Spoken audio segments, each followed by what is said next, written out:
Here we are in video 3 of this series. First one was just an introduction. The second video I talked about integrated practice. Not the only way to practice, but a very earthy and logical approach.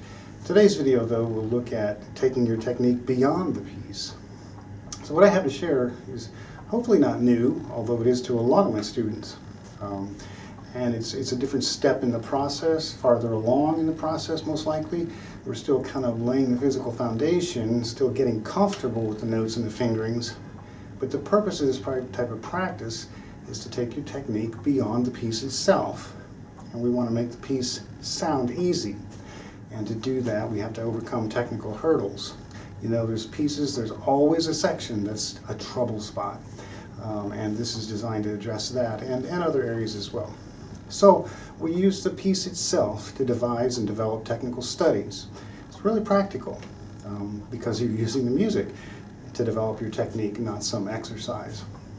But you're also building transferable skills because the next time you encounter that technique in a different piece, you've studied it to some degree. So there's many ways to do this, but it's a great way for creative problem solving.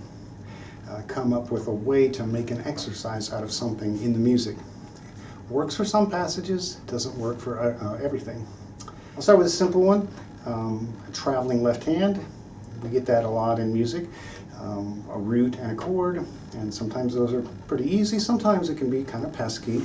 We're traveling quite a distance. So you simply take, one way to do it would be to take those notes and change the rhythm. In other words, go long, short, or short, long.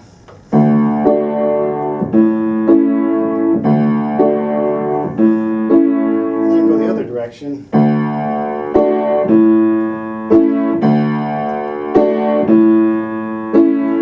That way I've tried it both ways. And then I could do it in groups of 3, dum bum bum, or 4, bum bum bum bum. Another way to do it would be in a continuous passage of 16ths or 8th notes. Easy to design rhythmic exercises for those. Again, long, short, short, long.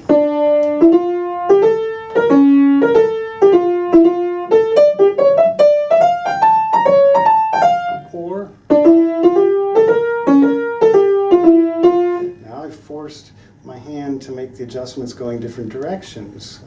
I've experienced it 2 different ways. I can go in groups of 3. I can modify the rhythm a little bit sometimes.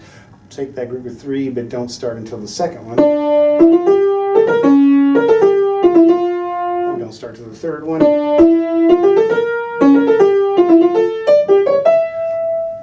And then groups of 4. And you can, to work on speed, you can reduce the dotted part of it. In other words, make the dot longer and the note faster.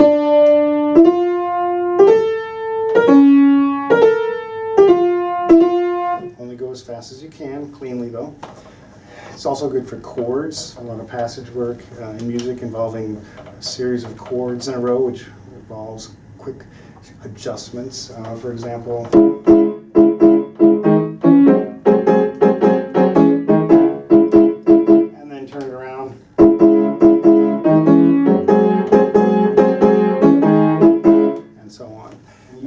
fall into these rhythms. Don't worry about that.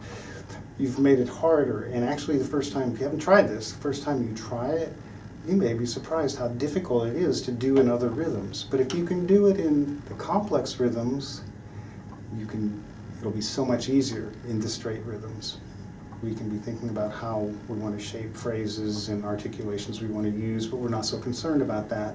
We're just kind of working technically. In the next video, I'll get into an extension of that idea.